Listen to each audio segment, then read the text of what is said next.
and welcome to Alzheimer Speaks Radio. I'm your host, Lori LeBay, and I'm so excited that you're joining us today.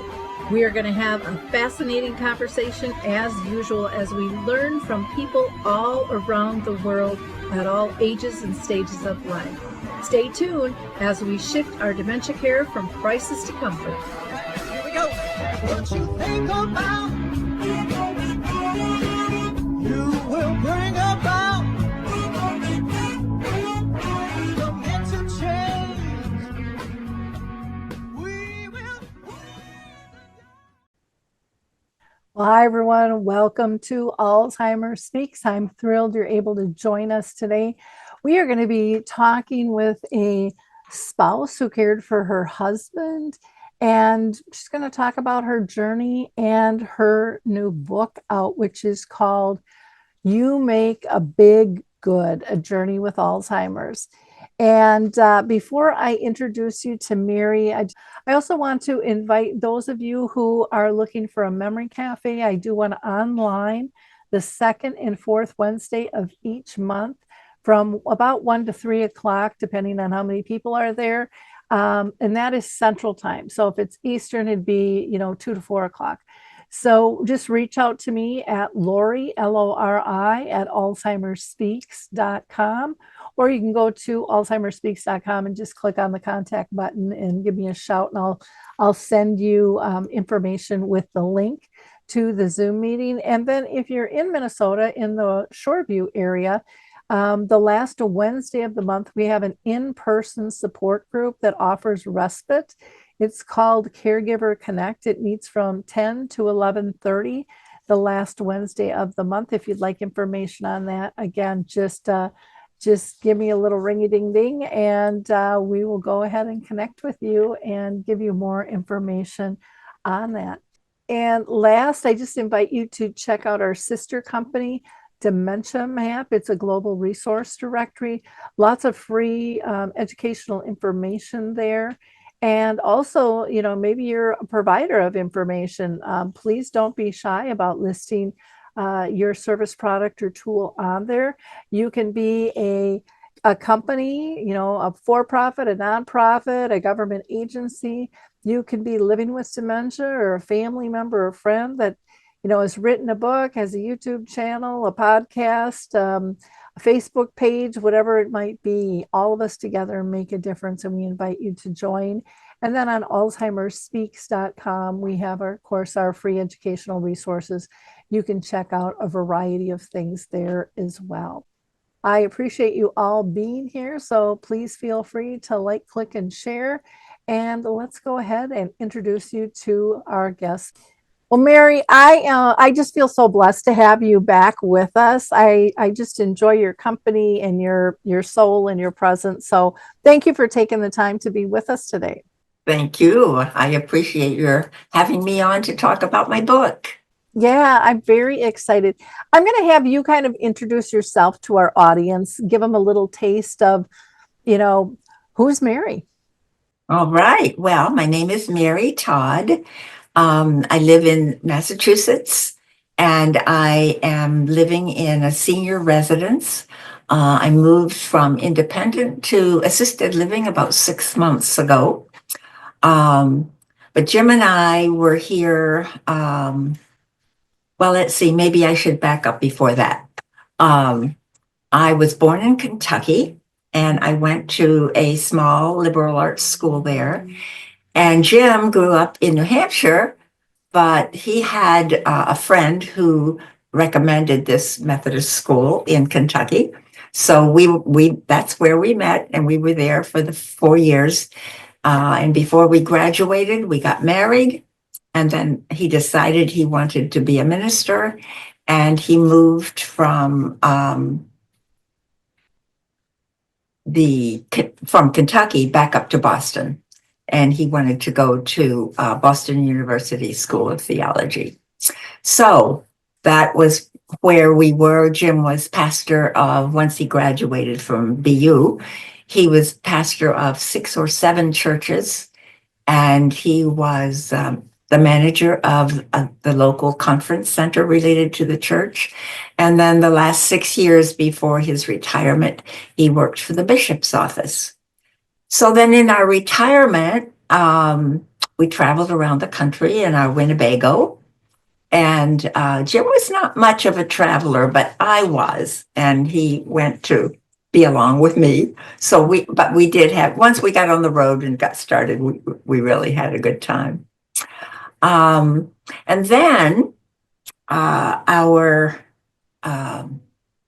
personal care, not personal care, PCP, Mhm. a doctor, Mhm. noticed that Jim was needing to order medicines before he should have run out of them. And Jim's process when he got medicines, he'd open them and he dumped all the medicines in a plastic bin, kind of like. And I didn't think much of it, but I thought, what? That's so stupid. Why is he doing that? And come to find out that he would dump them in this bin, and then when it was time to do his weekly meds, he'd pick out what he needed and put it in, and that was that. So the doctor decided that he probably needed to go for some cognitive training or evaluation, and found out that he had MCI, mild cognitive impairment. So that was kind of like the beginning. I didn't know what that was. I don't really know. I assumed that probably I knew Alzheimer's was there, but I was so naive, Lori. I just didn't know what I didn't know. So anyway, I'm online and I'm looking for support groups, looking for any information that I could find. And I found online a dementia-friendly cruise. And it was like, that doesn't even make sense. What is that? So I read about it, and before I knew it, we were on it. We went out of Florida and cruised in the Bahamas. And the small group of people that had dementia and their care partners or whoever came with them was a small part of this bigger cruise. But it was wonderful. It just, it was the first time that I had met people who had dementia. And so it was a revelation. And then later on, I learned about Alzheimer's Speak because you were there. And I started listening. And the corporate director of memory care for Brightview, which is a senior living facility, was on your program.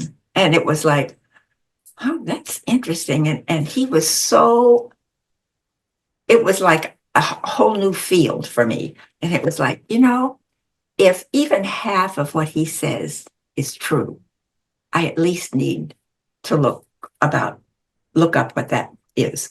So in the meantime, Jim and I had long-term care plans, and I didn't know how to use them. And so I decided, well, I ought to probably go talk to our financial person and say, we've got this and we're paying big bucks. Maybe we should just drop the premiums. And it was like, no, don't drop the premiums. You keep them. And his parents had just recently gone into assisted living. And he said, the transition for them was so hard. I would recommend that before you need it, you ought to start looking for a place to live. Well, that was a surprise as well. But when he said who he was and where he was from, it was like, well, I need to look that up. And would you believe it was 4 or 5 miles from home that there was one of these places? And the interesting thing is that I passed this place every time we went to the doctor's office. But I was so, I don't know, overwhelmed. I didn't look left or right. I just needed to get where I was going. So anyway, it was one of the places that we looked at. And after we met with the financial advisor, I think we were here in 3 or 4 months. We were living here. So Wow. the move was easy for me because we had moved so many different churches and stuff, but the move was not easy for Jim. It was really hard. So that was a little bit about our background and our history. For the book, I took notes every day when I went to visit Jim. It's one of the things that if I write it down, I'm more likely to be able to remember it or make sense of it. So everywhere I went, I always took a notebook. And when I visited Jim, I took this notebook with my pen, and he was so confusing, and I was so confused. So it was really a way for me to try to understand what was happening to him and what was happening to me. And in the meantime, I had not been on Facebook very much, but I started posting on Facebook. And I didn't post every day, but I posted a lot. And it was kind of like, well, this is the good and the bad and the not so good part of dementia world today. And then after I had posted all those things, I had gone back he was in memory care for 2.5 years. So I occasionally went back and I thought, well, probably I ought to do something with those posts. So I copy them out of Facebook and paste them into a Word document. And Lori, I did that. I would say maybe 4, maybe 5 times, but I didn't know what I called them. I didn't know where I put them on the computer. And so I just decided maybe I just ought to start at the beginning and start all over. So I did. And when I finished, I had 89 pages of Microsoft Word document. It was pretty amazing that I had all that. But then I didn't know what to do with it. So I read it over and it was like, I don't know, this is not it. I don't know what it is, but this is not it. And then I thought, well, I probably ought to put this in a book. So I started thinking about it and was like, I don't know what to do. I wrote an introduction, and that was about as far as I got. And then I was on a webinar for people that are end-of-life doulas. So I had gotten the training, but had not actually worked with it yet. But at the end of this particular webinar, I said, and this is another one of those serendipity things, I asked, does anybody know anything about self-publishing? And Laurie, I didn't even know what self-publishing was. I had heard the words, but I didn't know what it was. But anyway, this woman came on and said, I know a lot about self-publishing, and I'd be glad to talk with you. So she gave me her number, and I called her the next day, and we talked, and it was lovely, and she had some suggestions, and it was all very nice. And then about 2 weeks later, she called back and said, Mary, I have something that I think you might be interested in, but let me just run it by you, and you can tell me. So she said, I really like what you're thinking about doing, and I'd like to help you out. She said, I have a woman that I work with. So this first woman was in Chicago, the one that I found on the webinar, and her friend was in Ohio. And she said, I want to know if it's okay with you if I give your name to her and see if that's something that you want to do. So it was like, geez, that's what? I couldn't wrap my head around it. So anyway, I was talking with the second person and she said, have you started writing at all?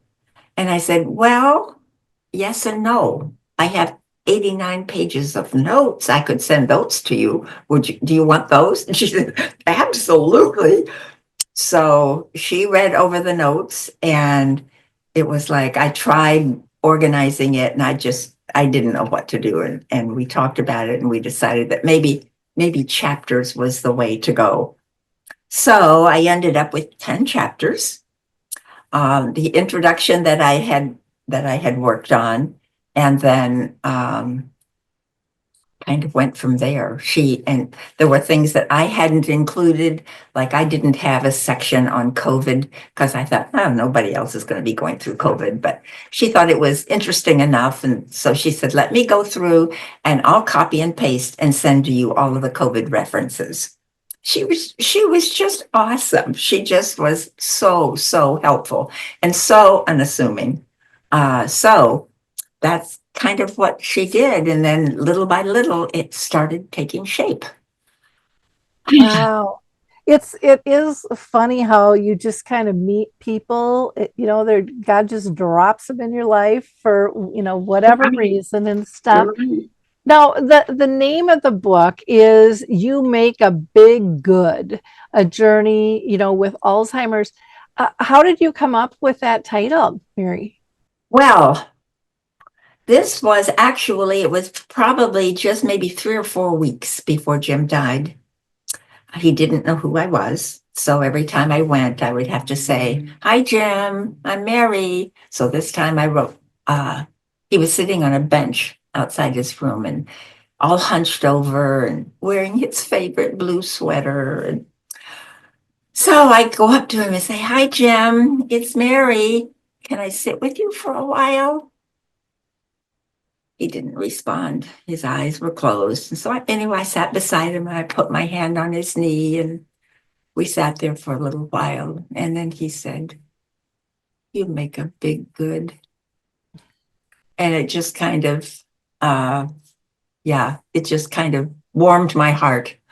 And so I thought, okay, that'll be it. And I took a picture of him before I sat down, and I thought, well, that's it. I'll use that picture, and I'll use You Make a Big Good, and that'll be the cover. And then I sent my book out to some friends to read it for me, and one of the readers said, I know Jim, and that picture that you've got, I know it's important to you, but it's not the Jim I know. I would put something a little bit more upbeat on the cover, and no pressure. Just and I thought, well, I had actually told the readers, I don't know that I can use this picture or not. So give me your feedback about what you think. So that was her feedback, and it was really, really helpful. Yeah, the picture you have on the book is so nice. I mean, you two both look so happy. It's just wonderful. And that's how I remember you guys on the cruise too. Just these smiling faces and just always together and just, joyful and gracious and things. So I'm glad you picked that picture. Were there other titles that were kind of rumbling around in your head? I did. There was one, and I don't remember what happened before this, but Jim said, today really joyed me.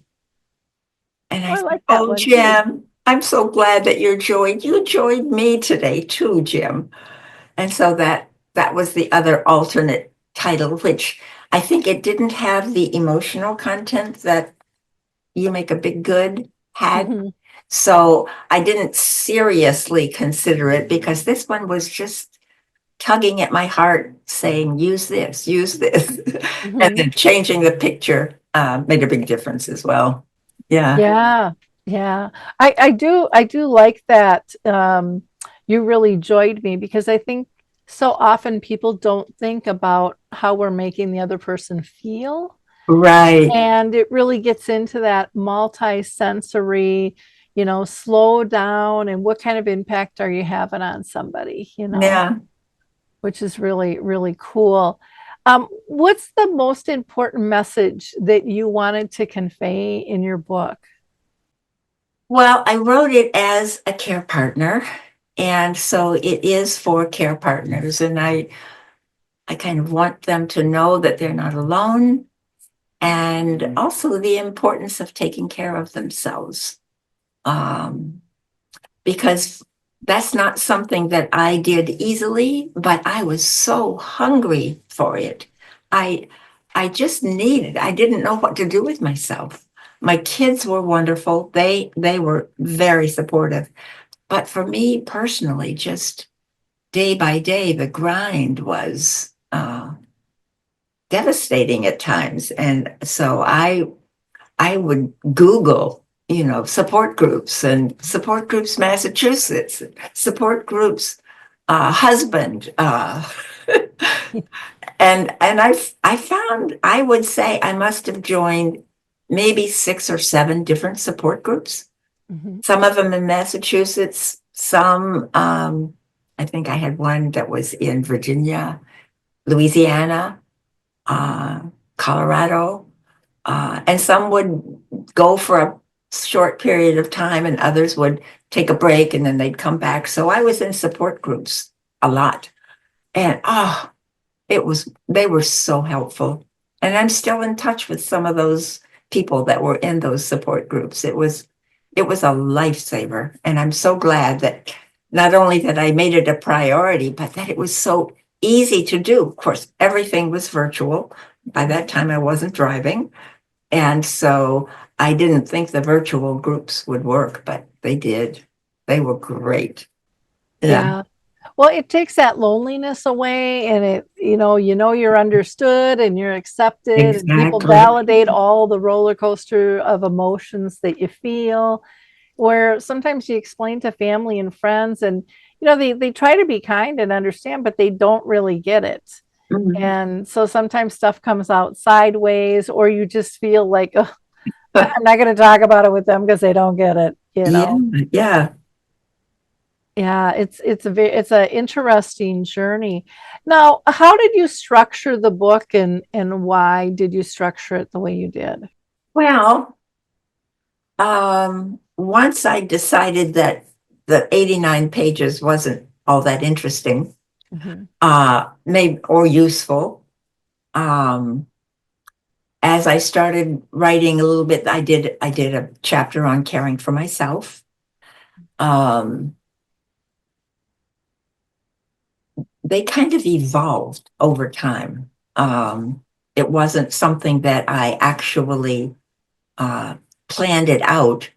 It was as I went along, oh, that might work. And uh, then I would find the supporting stuff that I had talked with Jim about. And sometimes he didn't talk hardly at all.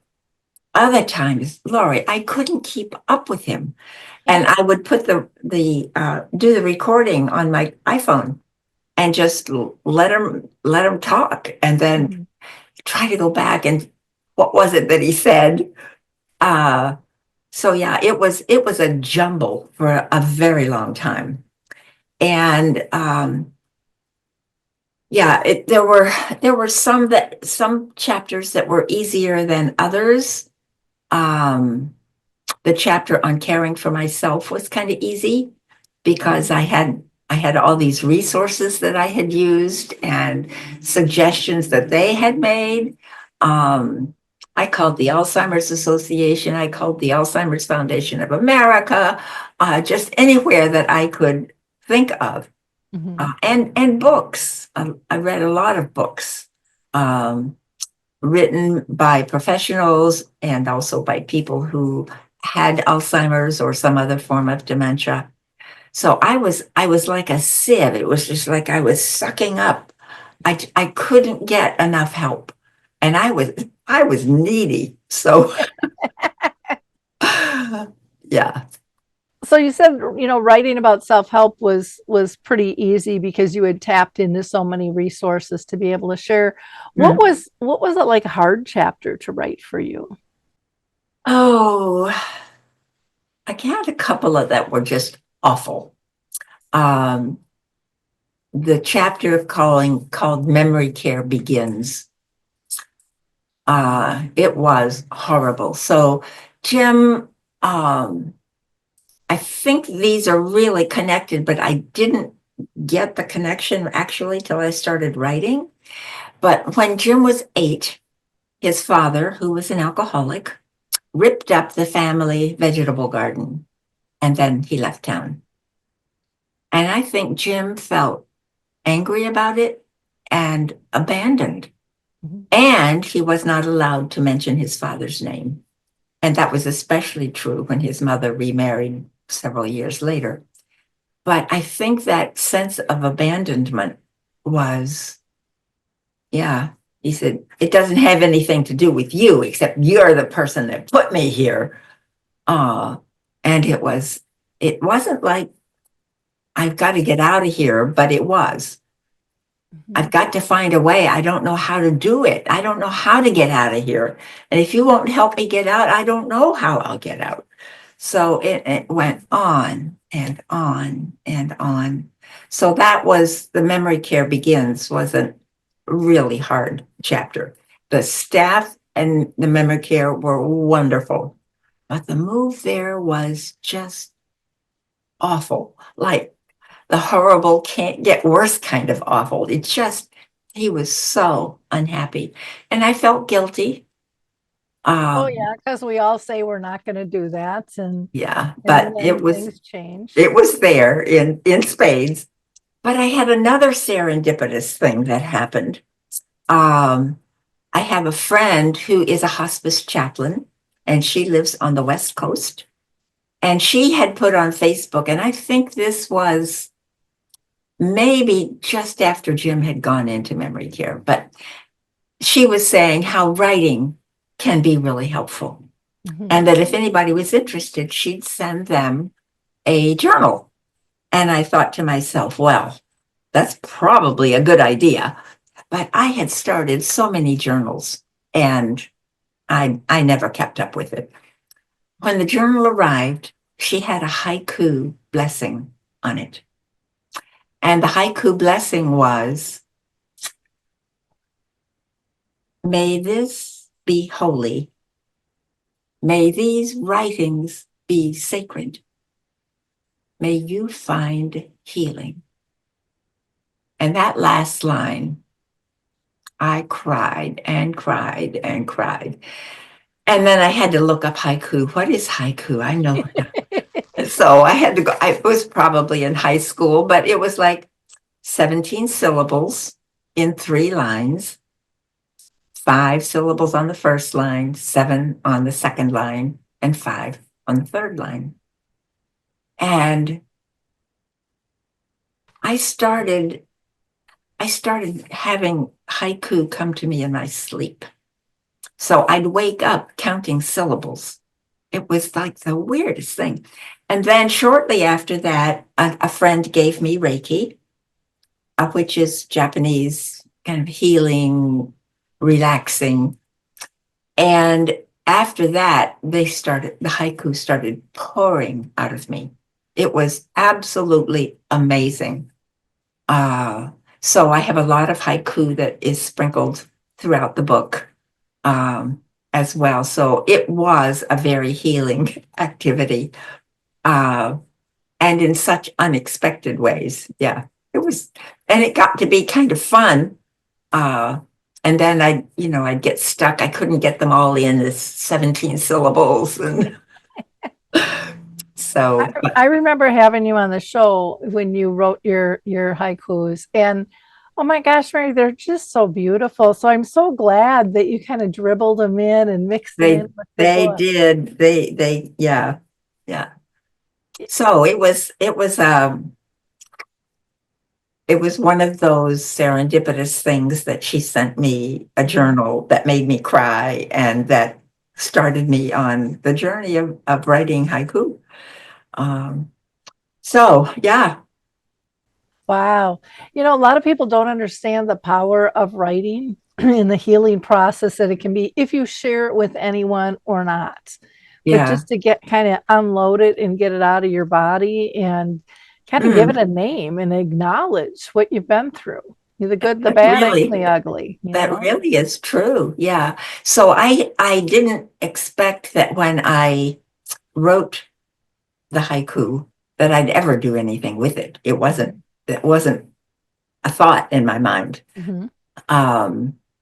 We had written I had a group of 4 women in our residence that I pulled together, and we were all supporting our spouses in one way or another. Mhm. And we met weekly, and we'd come up with a prompt and we'd write, and then we'd read to each other. And that ended up being really important. In fact, I've got it at the beginning of the book, I put in one of the writings that I did. I don't know if I can find it right off the bat, but what I did was use the word Alzheimer's, and I wrote the letters down the side of the page, like ALZH. Mhm. So this was this writing for this group of women in our residence. Alzheimer's, you suck. L. Let me tell you that you've ruined and interrupted so many people's lives, including mine. Z. Sometimes all I want to do is sleep. H. Hoping to wake up to a new reality without you, Alzheimer's. E. Everything and every day is colored by your presence, and it's not in good or beautiful ways. I do have some choices about my response to you, though. My voice doesn't need to be silenced. I can educate and be an advocate for care partners and for people who have Alzheimer's. R. Rest. Renew. Taking care of myself is a priority. If I don't do that, I will deplete myself and be no good to you or to Jim or to myself, meaning me. So, how will I continue to use my voice? How will I continue to support Jim through his confusion and his continuing struggle with Alzheimer's? How will I continue to educate myself and share what I learn? I haven't made peace with you yet, Alzheimer's, but I commit myself to continuing to work on it. That's beautiful, Mary.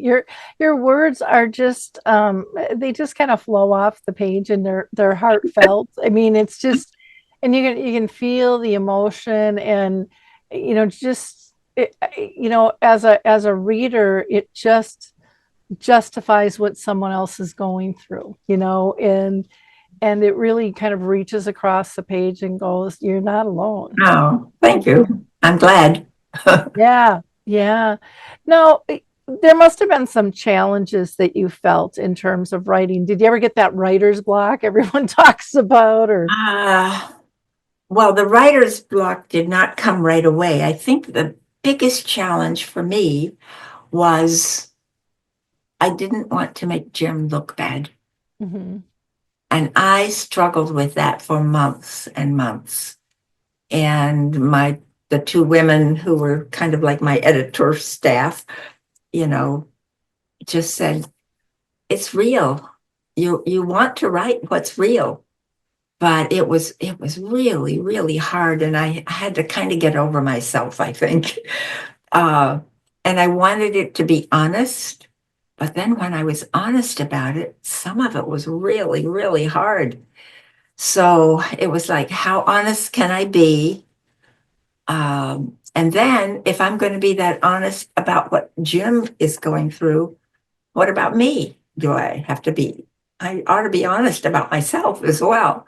So I kind of like thought, well, I can write it, and if I don't like it, I can always take it out. So Yep, yep. that was probably my biggest challenge, was not wanting to make Jim look bad.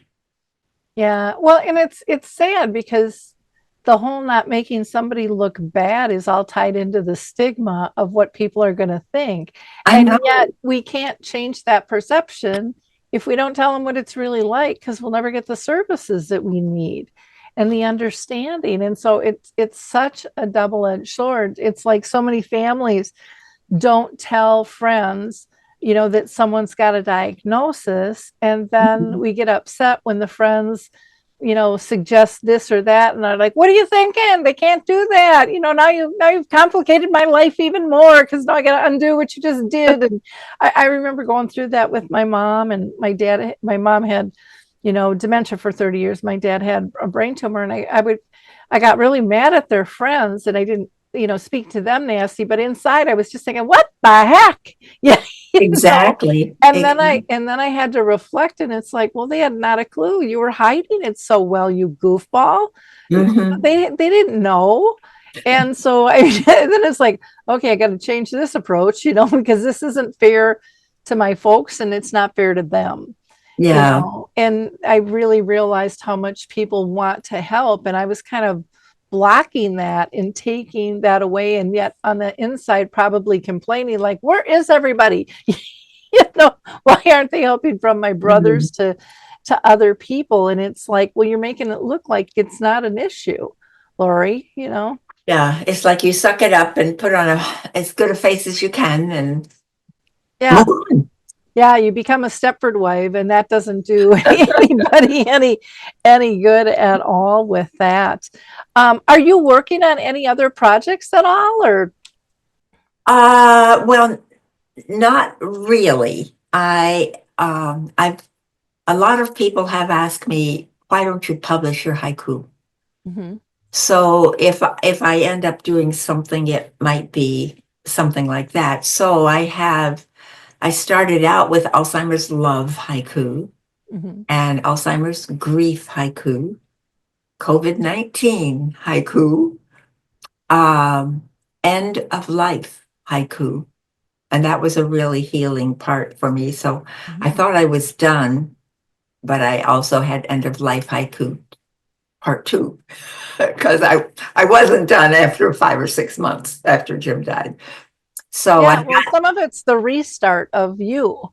mhm, I mean, it's about Jim, but it's really about getting your bearings and figuring out, who are you after somebody exactly. passes. And boy, that's a tough place. I know when my dad died, I was lost. I had no idea who I was. I mean, I didn't know what I liked to do. I didn't know anything because I was so immersed in caring for both my parents. Was that at the same time? My mom lived with dementia for 30 years. My dad died in 2001. My mom didn't die until 2014. But I was dealing with both of them. Dad had brain cancer. They gave him a year and a half to Oh, live, goodness. and he lived 4.5 years. So we were really blessed to Yeah. have that extra time. But when you just get so anyways, I did immersed in all of that, and I was working full time. I was that sandwich generation, mom. Yep. I was married. I had other people living in my house. I didn't give up a dang thing. I just kept adding to. Yep. And then it was like, gosh, what am I doing? And I remember people going, well, what do you like to do? And I just like was a deer in headlights, like, I don't know. And they're like, what do you mean you don't know? And I'm like, I really don't know. I haven't asked that question to myself for years and years, I and so understand. that Yep. was kind of a shock to my system. It's like, and then I'm asking myself, well, how the heck can you not know what you like to do? And Exactly. and, Exactly. and then you have to kind of admit, oh, guess I wasn't taking care of myself too good. I Mhm. have no balance on my side at all. Yeah. Yeah. Yeah. Well, you'd ask about the easy and hard chapters to write. There's a chapter called Sundays and Other Special Days. So being a minister, Jim was all about Sundays. They had a service in memory care. And part of this, it was kind of based on a Catholic model, but part of the service was I think she was just a volunteer. I don't think she was even from the church, but she would come and kind of lead the worship. Mhm. And she would go around and ask everybody, do you have someone that you would like to pray for today? Mhm. And every time she came to Jim, and it was interesting, as we were doing the service, he stood apart. He stood out in the hallway by this big activity room, and the hallway had big openings into the room. But he would stand out there, and when she'd go to Jim and say, Jim, do you have anybody you would like to pray for today? And inevitably, Lori, he would say, yes, I want to pray for the children. I want to pray for, and that might be it. I want to pray for the children who have no place to go. On another Sunday, it might be, I want to pray for the children that nobody wants. It was just so heartfelt. And then when they get to the part of the service where they would be passing the peace, he'd come from the hallway into the room, and he'd go around to every single resident and look them in the face and hold their hand and say, peace be with you. Mm. And he didn't hurry. He would just kind of lock eyes if they were looking at him. And then he'd move to the next person. And then one Sunday he did say to me, do you suppose I could do a service like that? Broke my heart because he was so good at doing informal things like that. And then he loved listening to stories about himself. So I wrote several Sunday things that happened. And one of them was, it was in the 60s. And our government had bombed a hospital in Vietnam, Children's Hospital. And I remember in the sermon him standing up and saying, shame on you, President Nixon. And several people got up and left the service. Mm-hmm. They did not think you should bring politics into the church. And Jim reminded them, saying, the stories of Jesus, I'm trying to follow the example of Jesus. When things were not going right, he didn't smooth it over. No. And so it was like, anyway, as the people that were left were leaving, one woman said, well, I won't be coming back. And Jim said, I don't like the color purple of your hair. And if you try to get in, I won't let you in. Well, they both broke down laughing, and then they hugged each other. She did not like Jim's politics, but she loved Jim. And Jim loved her. And she did come back. So, but he was just full of, he loved people. He loved kids. He loved kids and his family. He was such a family man. Yeah, very special. When you asked him about, if he wanted to pray, and he brought up the kids and, the abandonment, I wonder if that goes back to his childhood trauma too, of what he was feeling. I didn't think about that. Yes, I wouldn't be at all surprised. It's just like that little 8-year-old boy trapped in his body, influenced, I think, a lot of what happened in his dementia. Oh, yeah. Well, and they go back in time, in terms of what they relive that. Yeah.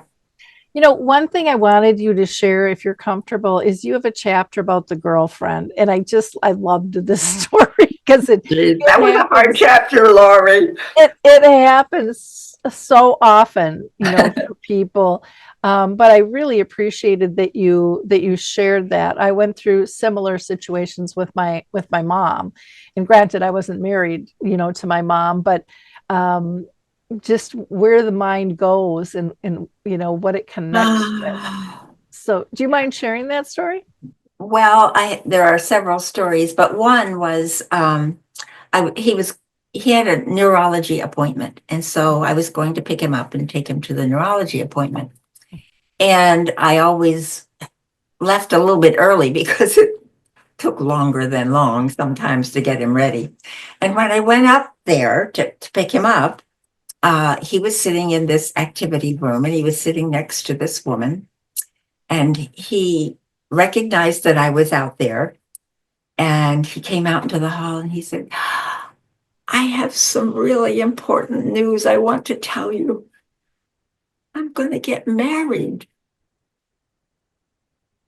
And I said, Jim, I don't know how that's going to work.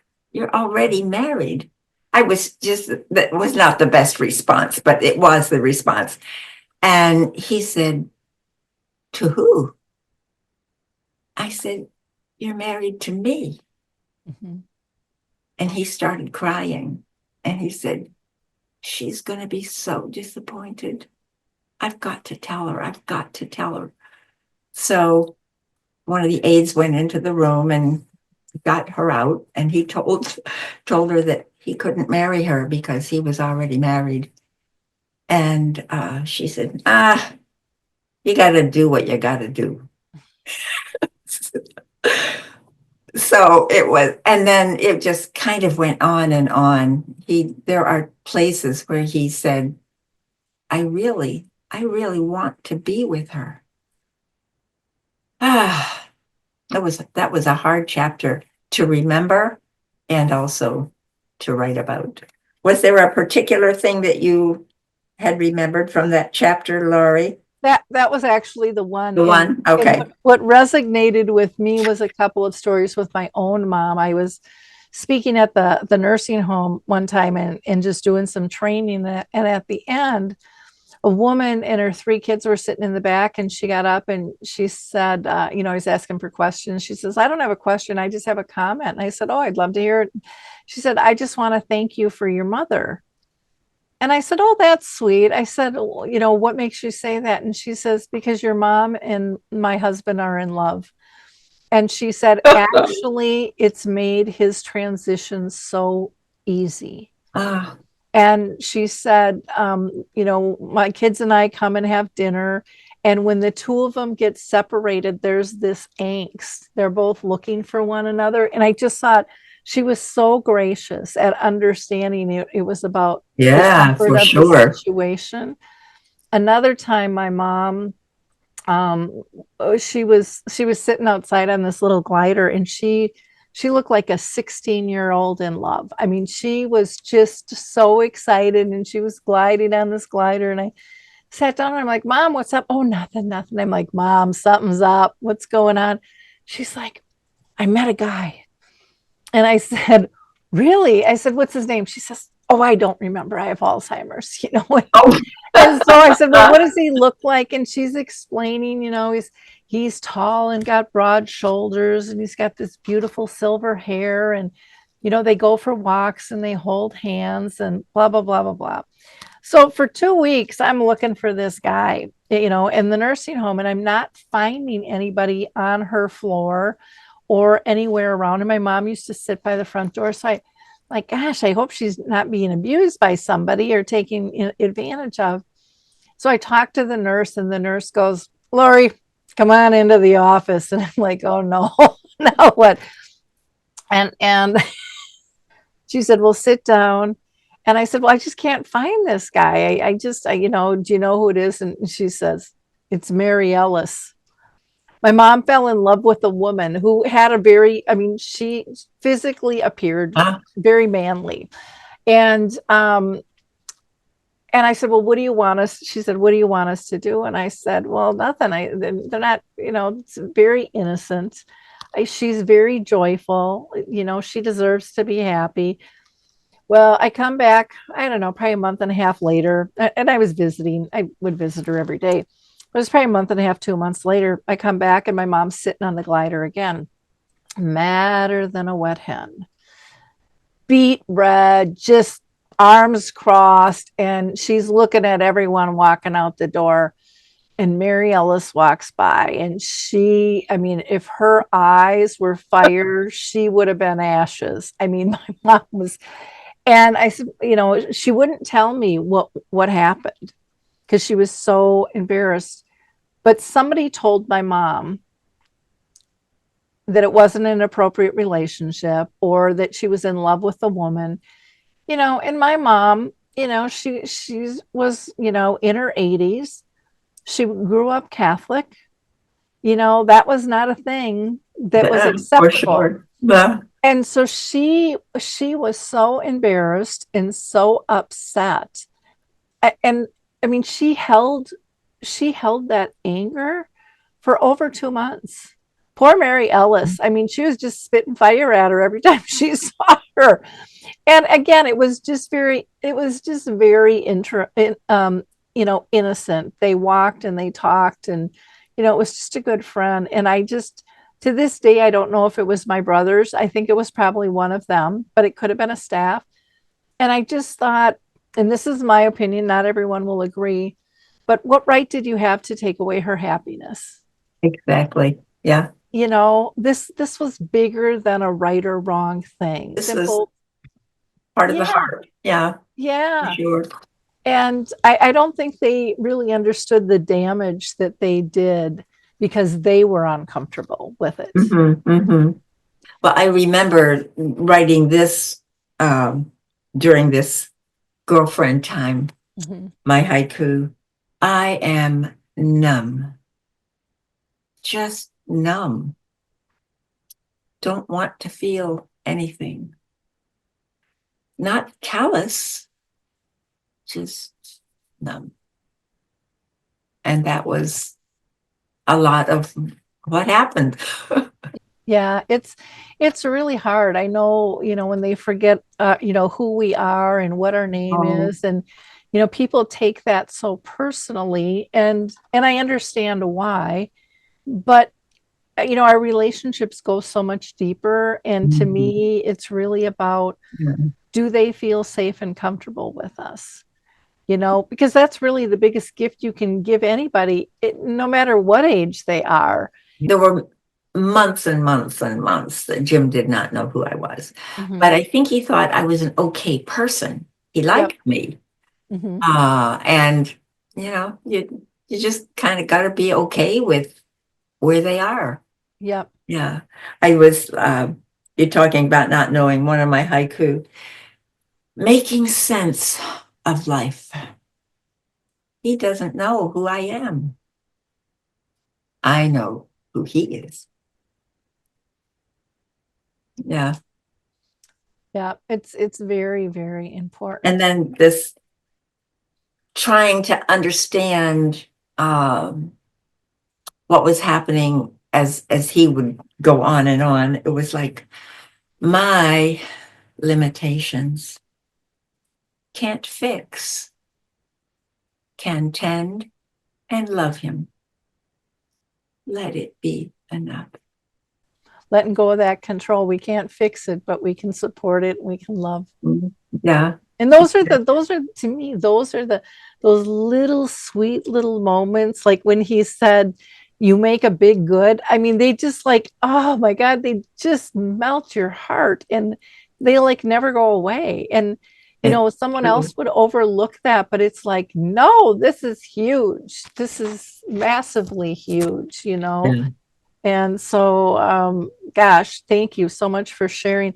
I have, a couple of other questions. One, from start to finish, when you decided, okay, you met with the two ladies, I'm going to write this book, to actually getting it published, how long did it take you?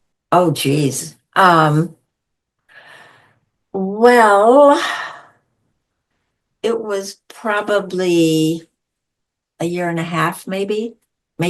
maybe not that long. I don't really know date wise, but it seemed like a very long time. Yeah. Um, but it was the two of them were just like, this wouldn't have happened without the Mhm. two of them. They pulled it together and they made it happen, and they were very affirmative of me, and um, so they made it easy as writing about Alzheimer's can be.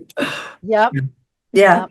People don't understand how long it takes, to write something, even like my Betty the Bald Chicken, which is, it's under 30 pages. It's a children's book. So most of it's pictures. But again, it's getting those right words. And I hooked up with Scott Carlson, who was a he was a journalist, just to kind of egg me along, made me meet and go, okay, we're going to work on this, and back and forth, back and forth. And then Yeah.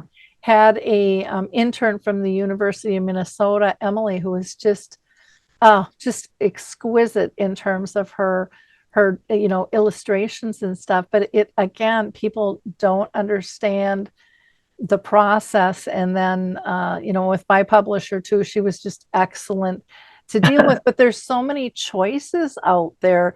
Was it just when you decided on a publisher, was it these two women who did it, or is it a separate publishing company? It was these two women. It's published by Balboa Press. Okay. And they asked me, did I have someplace that I said, I don't know anything. I wouldn't even know what questions to ask. And I trust the two of you. Mhm. So if you can find a publisher that will accept it, yeah, whatever. So they are really the ones who decided. And it seemed like even once the decision was made, it was like the edits, and it was like, okay, Mary, you can't have any more edits. Your edits are finished. Yep. Oh yeah, because And then it just stuff forever. Yeah. it seemed like it took forever, although it was probably only a few months. But I was so eager to get the book in my hands. It seemed like it took forever. Yeah. Well, where do people find your book, Mary? It's anywhere anywhere books are sold. So the regular book stores there, it's a print on demand. So it's not going to be in a bookstore in book form. So it's printed when it's ordered. It's Balboa Press. So it can be ordered through them. So actually anywhere books are sold, it's $16.99 for the book, or $3.99 if you get, I think it's either a Kindle or an ebook. Or well, this was fantastic. If anybody wants to reach out to you, is there contact information that you'd like to give? They can use May Todd at compassroselegacy.org. Okay, wonderful. Well, thank you, Mary, so much for sharing your time and your story with us. And I still have lovely memories of the cruise. Me too. With the two of you, and it was just wonderful to be able to meet the two of you. And I still see Jim was just such a gentle soul, and yet always this big cheery smile on his face, and just such a gracious man. So thank you for sharing your story. I really appreciate it. And again, people can pick up the book. You Make a Big Good, A Journey with Alzheimer's Disease by May Todd. So thanks again, Mary. Appreciate it. Thank you so much, Lori. It's lovely to see you again. And I really appreciate the opportunity to just tell a little bit about the book. For our listeners, we always ask you to be a giver of hope. Like, click, and share this podcast. It's not about the numbers. We could care less about the numbers. What we do care about is helping people, giving them something to reach out to, and be able to grab it when they're ready. And it doesn't cost you any money to do that, and it takes very little time, but you have such a huge impact. And don't ever, ever forget that. So, thank you. Thank you. Everyone, take care, and we will talk soon. Bye-bye. Bye.